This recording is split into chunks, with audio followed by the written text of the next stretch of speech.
Hello, my name is Grayson, 34 years old. I live in a small, modest house in the suburbs of Pittsburgh, Pennsylvania, where the streets are covered with golden leaves every fall. It's an old-style house with faded brick walls and a wooden fence I built myself last summer.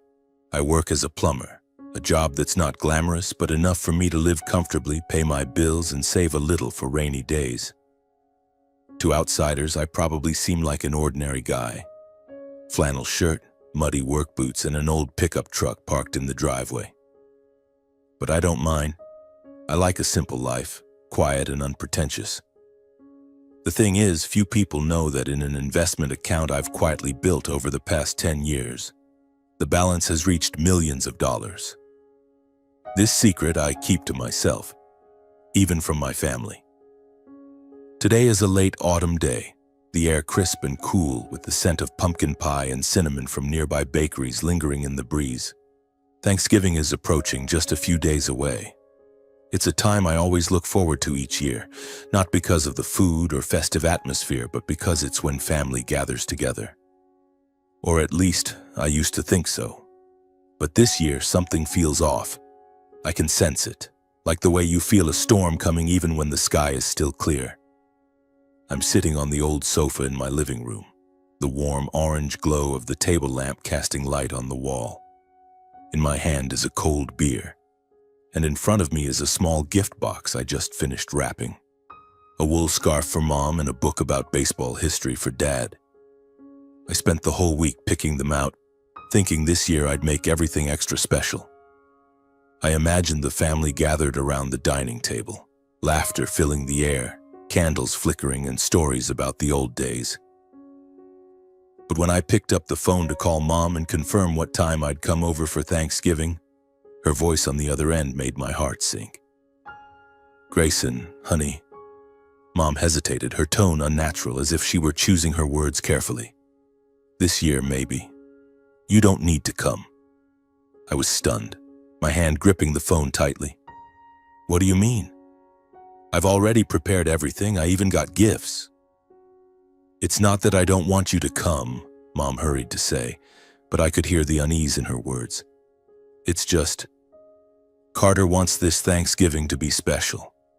He's bringing his new girlfriend to meet us, and I think, it'd be better if it's just a small gathering, to make things more perfect." Perfect. The word echoed in my head like a discordant bell. I tried to keep my voice calm, though my chest felt like it was being squeezed. "So, Carter doesn't want me there, is that it?" "Oh no, not exactly, Grayson," Mom rushed to clarify. "It's just, you know how Carter is. He wants this evening to be formal, and you do manual labor and you dress so casually. I'm just worried you'd feel out of place." Out of place. I let out a bitter laugh. I wanted to shout that I'd spent the entire month looking forward to this day, that I'd driven to 3 different stores to find the exact scarf Mom likes, that I'd planned to tell Dad about the time I fixed a client's plumbing and discovered an entire cellar of vintage wine under their house. But I didn't say anything. I just nodded silently, though Mom couldn't see it over the phone, and said, "I understand. Have a good time." When the call ended, I sat there, staring at the gift box on the table. The room suddenly felt stifling, even though the window was open and the autumn breeze was blowing in. I wasn't angry, not exactly. I just felt empty. Like I'd been erased from a part of life I always thought I belonged to. Let me tell you about my family so you can understand why this hurts so much. I grew up in a middle-class family in Pittsburgh, in a 2-story house with a backyard full of apple trees. My dad, Richard, was a railroad worker, now retired, spending most of his time reading or watching baseball. My mom, Ellen, was an elementary school teacher who always took pride in keeping family traditions alive, from Sunday dinners to big holidays like Thanksgiving. They're good people, truly, but they have one major blind spot: Carter, my younger brother. Carter is 5 years younger than me, 29 years old, and the pride and joy of our parents. From a young age, Carter was always the center of attention. He's handsome, with golden blonde hair, a radiant smile, and a knack for charming anyone who listens. Carter excelled in school, always at the top of his class, and now he's a lawyer working for a prestigious firm downtown. He lives in a luxurious apartment, drives a BMW, and never misses a chance to brag about his exotic vacations or lavish parties he attends. But what I know, and what our parents never see, is that Carter is reckless with money. He spends like there's no tomorrow, buying unnecessary things just to impress others and always living beyond his means. I'm different. I'm not the type to show off. I like simple things, a black coffee in the morning, an afternoon tinkering with my truck in the garage, or nights spent reading books about stock investing. My job as a plumber isn't something that makes people ooh and ah, but I'm proud of it. I help people solve problems, from leaky pipes to complex water systems. I don't need the spotlight or recognition, but sometimes I wish my parents looked at me the way they look at Carter. Growing up, I always felt the favoritism. Carter got new clothes and was enrolled in gifted programs, while I often got hand-me-downs from our cousin or was told, "You're older, you can manage." When I decided not to go to college and instead learn a trade, my parents looked at me like I'd thrown away my future. "Grayson, you're smart," Mom once said, her voice full of regret. "Why don't you do something bigger?" Meanwhile, Carter was celebrated like a genius just for getting into law school. But I didn't let it get to me, or at least I convinced myself I didn't. I found joy in my work, in early mornings driving through the city as the sun rose, in helping clients and being thanked with a cold glass of water or a simple life story. And I had a secret, something even Carter, with all his confidence and arrogance, could never suspect. That secret began 10 years ago when I met Tracy. I had just finished fixing the plumbing system for a small financial office in downtown Pittsburgh. Tracy was a new employee there, a 25-year-old woman with brown hair tied up high, sharp eyes, and a smile that threw me off balance. She handed me a cup of coffee as I wiped the sweat off my brow after a long day's work, and we started talking. Not flirting, but real conversations about life, dreams, and what gets us out of bed each morning. Tracy was a financial advisor, but not the kind who bragged about her knowledge. She talked about investing like she was telling a story, with passion and clarity that even I, a plumber, could understand. She told me anyone could build wealth if they were patient and smart. "You don't need to be rich right now, Grayson," she said, her eyes lighting up. "You just need to start." And I did. I saved every penny, learned to invest in stocks, index funds, and even a few small properties. Tracy guided me, not because she wanted a commission, but because she believed in me. She said I had long-term vision, something she rarely saw in her wealthy clients. Over 10 years, my portfolio grew from a few $1,000s to a 7-figure sum. I didn't splurge, didn't buy a fancy car or a big house. I stayed in my small house, drove my old truck, and kept this secret to myself. Only Tracy knew, and she respected my decision when I told her I didn't want my family to know. But now, sitting silently in front of the gift box on the table, I feel my heart being crushed. Carter, my little brother, the golden child our parents dote on, the shining star they always brag about, has just crossed me out of Thanksgiving dinner. The reason? I don't fit in the introduction of his new girlfriend. It's laughable, because I know who she is. The woman Carter has been flaunting on social media for months. Photos in upscale restaurants, weekend getaways, and his beaming face next to a woman with brown hair tied up high and sharp, cold eyes. The moment I saw the first photo, I knew. It was Tracy, my financial advisor. When I realized this, I didn't say anything to Carter. I wanted to keep my stock investments a secret. I still remember the day I texted Tracy, a few weeks after seeing her first photo with Carter. I wrote briefly, "Tracy, you're dating my brother." She replied immediately, her tone as sharp as ever in the message. "Oh, really? Small world. Should I mention it to Carter?" I texted back, asking her to keep it quiet. I didn't want my family to know about my investments. More importantly, I didn't want them to see me through the lens of money. I wanted them to love me for being Grayson, not for the number in my bank account. And now, when Mom told me Carter didn't want me at Thanksgiving because my presence would embarrass him, would make him feel ashamed, I started to feel hurt and exhausted. Exhausted from always being the one overlooked, always the one stepping back to keep the peace. I wonder if Tracy will say anything about me at that dinner, or if she'll keep her promise and stay silent as I asked. Part of me wants her to speak up, wants my family to know I'm not the loser Carter once called me behind my back. But the bigger part of me just wants to live true to myself without needing to prove anything. Thanksgiving passed in silence.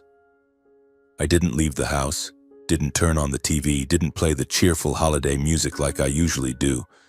Instead, I sat in the garage tinkering with a few bolts on my old pickup truck, trying to keep my mind occupied. But every time I paused, the image of my family gathered around the dining table flashed before me. Dad laughing heartily at Carter's stories, Mom bustling with the turkey, and Tracy with her sharp eyes sitting there among people who knew nothing about me. I wondered how she felt. She knew the truth about me, about the hours I spent studying the stock market, about the investments that turned me from a plumber into a silent millionaire. But she was also dating Carter, someone I knew cared only about showing off and never truly understood the value of anyone but himself. I tried not to think too much. I told myself I didn't need their approval, that I'd built my life without Carter's spotlight or my parents' nod of validation. But deep down, the pain still simmered. I didn't want to admit it, but being excluded from the holiday I once cherished, being deemed unworthy just because of my job and lifestyle, made me feel like I'd been erased from my own family. 2 days after Thanksgiving, as I sat in the living room with a cold cup of coffee, my phone buzzed. Tracy's name lit up the screen. My heart pounded, not with excitement, but with a gut feeling that this call would change everything. I took a deep breath, pressed the answer button, and Tracy's voice came through, low but laced with emotion. "Grayson, it's me," she said, her voice trembling slightly as if she were holding something back.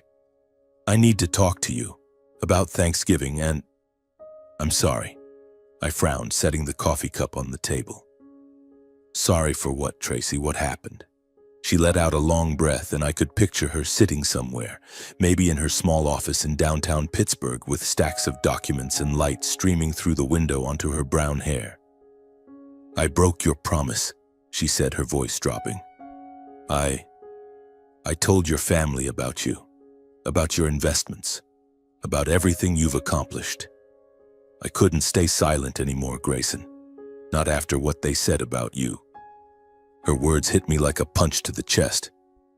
I didn't know how to feel, angry that my secret had been exposed or relieved that the truth was finally out. "Hold on, Tracy," I said, trying to keep my voice steady. "What did they say? What happened there?" Tracy paused, as if piecing together her memories.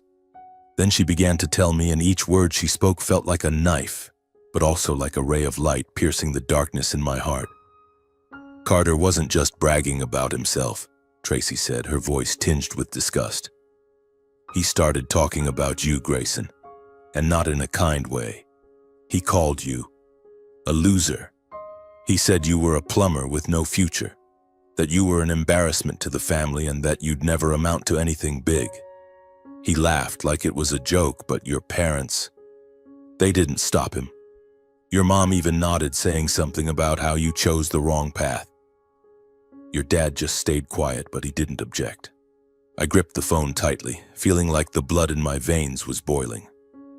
I knew Carter always looked down on me, but hearing Tracy recount it, hearing how he turned me into a punchline on the holiday I once loved, made me feel betrayed. "What else did they say?" I asked, my voice hoarse. Tracy sighed.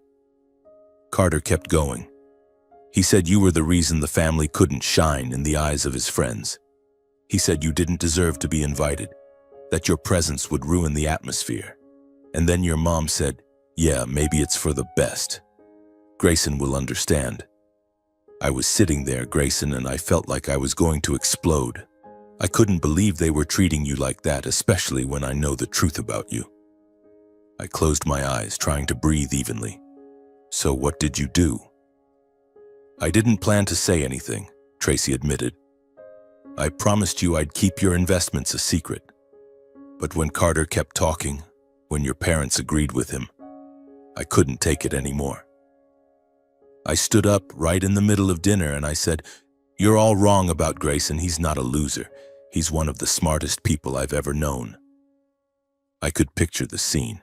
Tracy with her eyes blazing, her voice sharp, standing at the table while my family sat in stunned silence. She continued, "I told them you'd built $1 million investment portfolio. I listed your investments, tech stocks, index funds, real estate. I said you did it all with patience and intelligence while still doing the job you love. I told them you didn't need to brag like Carter because you know your own worth. And then I said I was ashamed to sit there listening to them badmouth you without anyone standing up for you."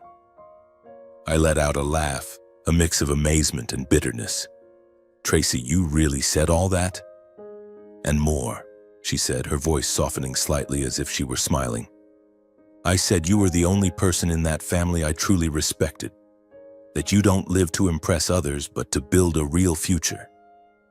Carter was stunned, Grayson. He dropped his wine glass. "Your mom tried to say something like, 'How do you know this?' But I didn't answer. I just apologized for interrupting dinner and left. I couldn't stay there another minute." I sank back into the sofa, feeling like the world had just shifted. Tracy had done what I never dared to do, confronted my family, exposing the truth I'd kept hidden for 10 years. Part of me wanted to blame her for breaking my promise, but a bigger part felt grateful. Grateful that finally someone saw me. Not just the simple plumber, but Grayson, the man who quietly built a life I'm proud of. "Grayson," Tracy said, her voice turning serious, "I'm sorry for revealing your secret without asking you first. But I couldn't let them keep treating you like that. You deserve respect, and I need to warn you. After what I said, your family might come looking for you. Not because they're sorry, but because they know you have money. Carter asked me about your portfolio right after I left. He wanted to know where you invested, how you got that money. I didn't say anything more, but you need to be prepared." I nodded, though she couldn't see. "Thank you, Tracy," I said, my voice rough. "Thank you for speaking up, and thank you for seeing me." She gave a soft laugh, but I could hear the exhaustion in her voice. "You don't need to thank me, Grayson. You're the one who did all that. I just told the truth." When the call ended, I sat there, staring out the window. The golden leaves were still falling, but they no longer carried the same melancholy. Instead, I felt a small flame ignite inside me. Not anger, but determination. Tracy had opened a door I'd kept locked for too long, and I knew from now on things would be different. The days following Tracy's call, I tried to maintain my normal routine. I still woke up at 5 in the morning, brewed black coffee, and drove my old pickup truck to plumbing jobs across Pittsburgh. Work kept me focused, kept me from dwelling too much on what Tracy had told me, on how my family mocked me during Thanksgiving. But every time I sat down to eat dinner alone in my small house, I couldn't stop the questions from flooding my mind. Were my parents truly ashamed of me? Did Carter ever see me as a brother or just a shadow to step over? And now that they knew about my money, what would they do? Tracy had warned me that my family might come looking for me, not out of regret, but because they sensed an opportunity. I didn't want to believe it. I wanted to think that my parents, despite favoring Carter, still loved me in some way. I wanted to believe that Carter, despite his selfishness, had some shred of conscience. But deep down, I knew Tracy was right. And just 5 days after Thanksgiving, her prediction came true. That day, I was in the garage, my hands smeared with grease from changing a tire on my truck, when I heard the sound of a car engine pulling up outside. I wiped my hands on an old rag, stepped into the yard, and my heart sank when I saw Carter's sleek BMW parked right in front of my fence. The car door opened, and it wasn't just Carter who stepped out. My parents were there too, Mom in the green sweater she often wore in the fall, Dad in his worn-out baseball cap, and Carter, as usual, in an expensive suit, his hair perfectly styled. They stood there looking at me, and I felt like I was walking into a play for which I hadn't read the script. "Grayson," Mom called, her voice carrying a warmth I hadn't heard in a long time. She hurried toward me, arms outstretched as if to hug me, but I stepped back instinctively. She paused, her smile faltering slightly. "Are you okay?" I've been so worried about you." I frowned, glancing from Mom to Dad, then to Carter, who was leaning against the car door, hands in his pockets, wearing the half-smirk I knew all too well as a sign of his smugness. "Worried about me?" I asked, my voice dry. "Why the sudden concern? I thought you all just had a perfect Thanksgiving." Dad cleared his throat, stepping forward as if to smooth things over. "Grayson, don't be like that. We just wanted to visit, talk a bit. It's been a while since the family got together." I let out a bitter laugh. "A while? You mean since you all decided not to invite me to Thanksgiving because I'd embarrass Carter?" I looked straight at Carter, and for the first time I saw his smirk waver. But only for a second before he regained his confident air, stepping forward and clapping a hand on my shoulder like we were old pals. "Come on, man, don't be mad," Carter said, his voice smooth as honey. "The Thanksgiving thing was just a misunderstanding. You know me. Sometimes I go a bit overboard, but you're my brother. How could I want to upset you?" I brushed his hand off, feeling a wave of anger surge in my chest. "A misunderstanding?" I repeated, my voice colder than I expected. "So calling me a loser, saying I'm the family embarrassment in front of your girlfriend was just a misunderstanding? Or is that just you being overboard?" Carter blinked, clearly not expecting me to know the details. Mom jumped in, her voice high-pitched, almost panicked. "Grayson, why would you say that? We never said those things. Tracy, she must have misunderstood something. What did she tell you?" I looked at Mom, and for the first time I saw the pretense in her eyes. Tracy had recounted every detail accurately. How Mom nodded as Carter badmouthed me, how she said I'd chosen the wrong path. But now she stood here, acting as if she'd never agreed with a single word. I wanted to yell, to ask why I was always the one pushed aside, but I held back. Instead, I said, "Tracy didn't misunderstand anything. She just told the truth." Dad sighed, rubbing his chin as if searching for a way to steer the conversation elsewhere. "Come on, Grayson, that's all in the past. We're here to make peace. You're my son, Carter's brother. Families stick together." I looked at him, then at Mom, then at Carter. They stood there like a perfect picture of a family reunion, but I could see the cracks. They weren't here out of remorse. They were here because of what Tracy had revealed. About my money, about the $1 million portfolio I'd built. Tracy was right. They didn't see me. They saw an opportunity. Mom suggested we go inside to talk. And though I didn't want to, I nodded. Not because I forgave them, but because I wanted to see how far they would go. We walked into the living room where the warm orange glow of the table lamp still cast light on the walls. The gift box I'd prepared for Thanksgiving sat untouched on the table, a reminder of what I'd lost. Mom sat on the sofa. Dad stood near the window, and Carter casually took the armchair, crossing his legs as if he owned the place. "Grayson," Mom began, her voice soft, almost pleading. "I know you're upset about Thanksgiving, but you have to understand we just wanted Carter to have a perfect introduction with Tracy. She's a wonderful girl, and Carter, he's got high hopes for this relationship." I crossed my arms, leaning against the wall, saying nothing. I wanted to hear everything. And Mom continued, her voice growing more excited. "But now we know you've done amazing things. Tracy said you have a lot of money, don't you? You've invested in stocks, real estate? I had no idea you were so talented, Grayson. I'm proud of you." Proud. The word echoed in my head like a mocking laugh. I looked into Mom's eyes, searching for a trace of sincerity, but all I saw was curiosity, eagerness. "Proud?" I asked, my voice calm but icy. "You weren't proud when I fixed pipes for the whole neighborhood. You weren't proud when I lived true to myself. But now, when you hear about money, you're suddenly proud? Mom blinked, her lips pressing together. That's not what I meant, Grayson. Carter cut in, his voice smooth, like a lawyer negotiating. Listen, man, we're not here to fight. You've done some big things, seriously. I'm impressed. But think about it. If you're that good, why not help your family out a bit? I've got some big investment projects, but I need more capital. If you're up for it, we could work together. You put in the money, I manage it, and we both win. It'll bring the family closer. I looked at Carter, and for the first time I saw him for what he was, a contemptible opportunist. He wasn't here to apologize. He was here to exploit me. I thought about all the years I'd stepped aside when I shared my toys with him as a kid, when I worked extra hours to help pay for his college tuition, when I stayed silent every time he belittled me. But now, I wasn't that Grayson anymore. No deal, I said, my voice firm without a hint of hesitation. Carter frowned, clearly unaccustomed to being refused.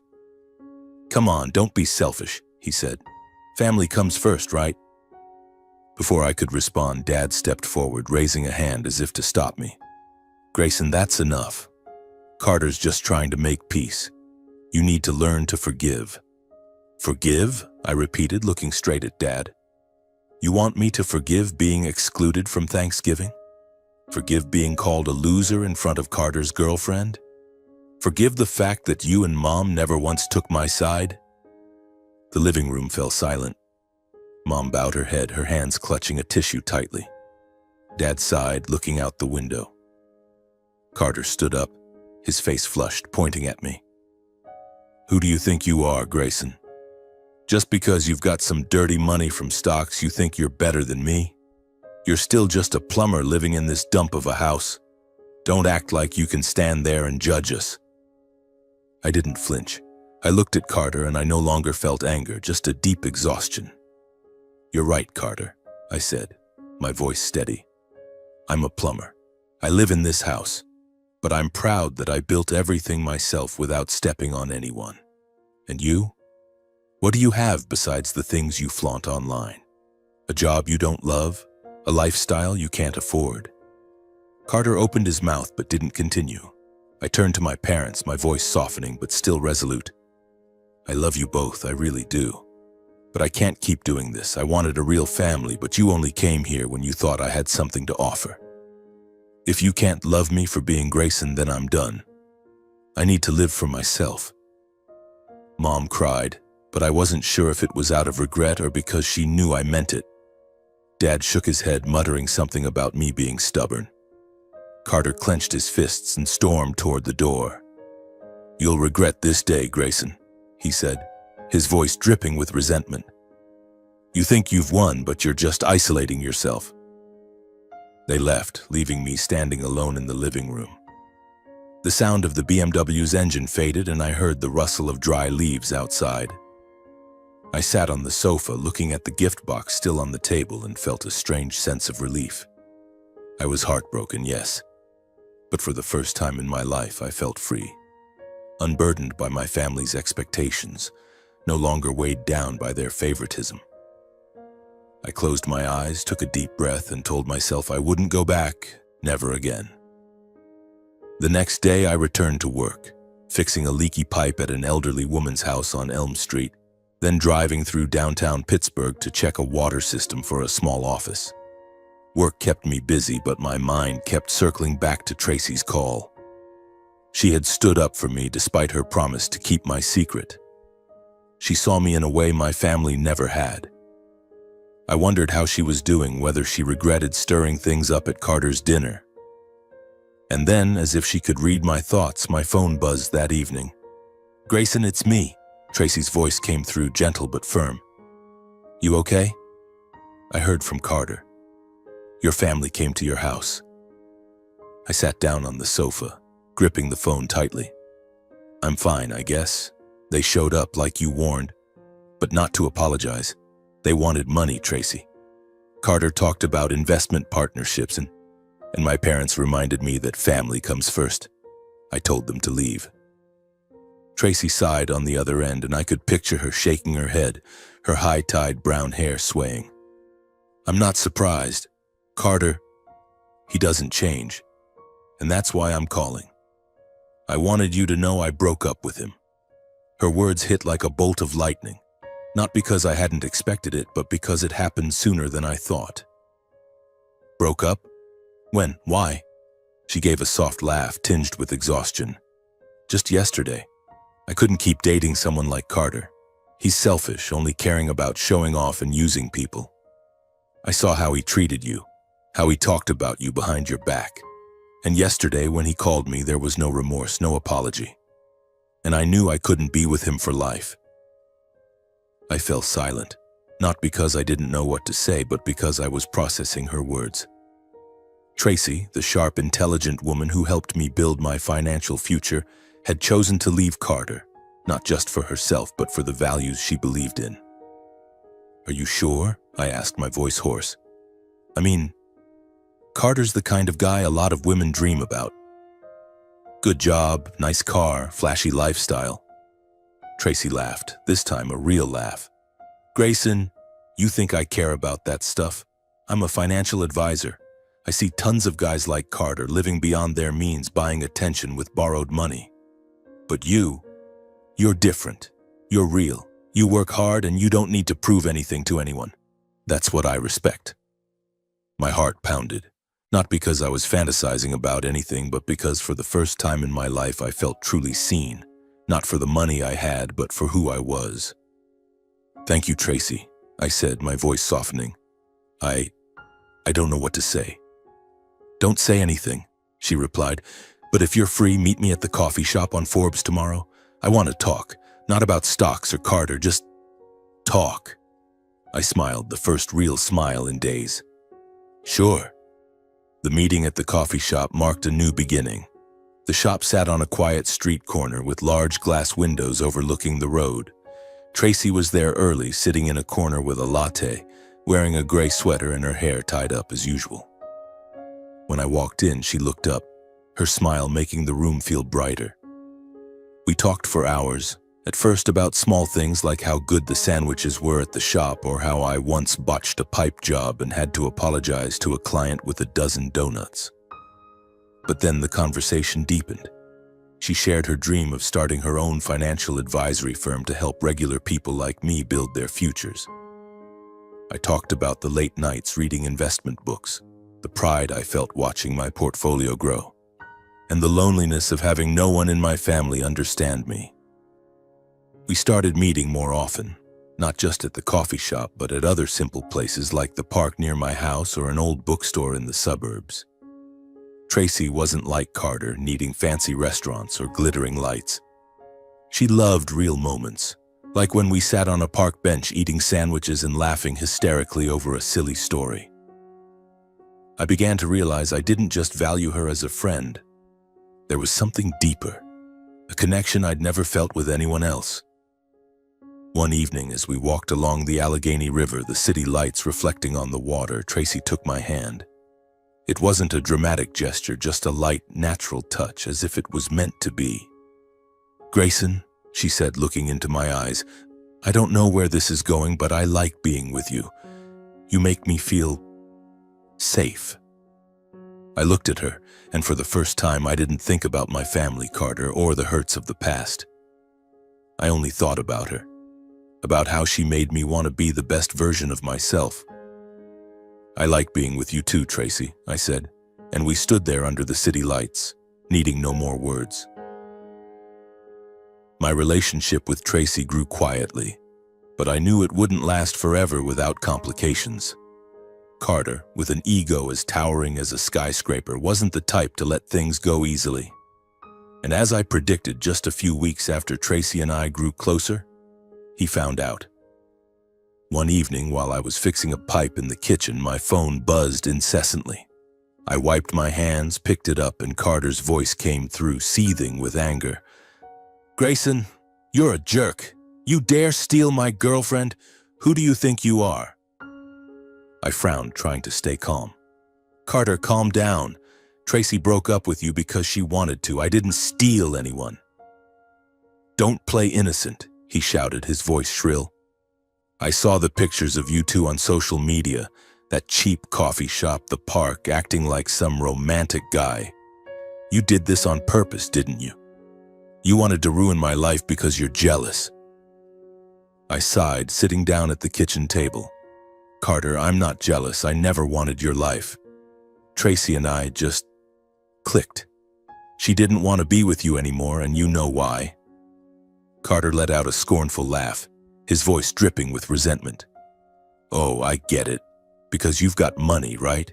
You used your money to buy her, thinking you're better than me. But you're still just a plumber, Grayson. She'll get bored of you." His words cut like a knife, but I didn't let them shake me. "If you think money is the only thing that keeps people around, that's your problem, not mine," I said evenly.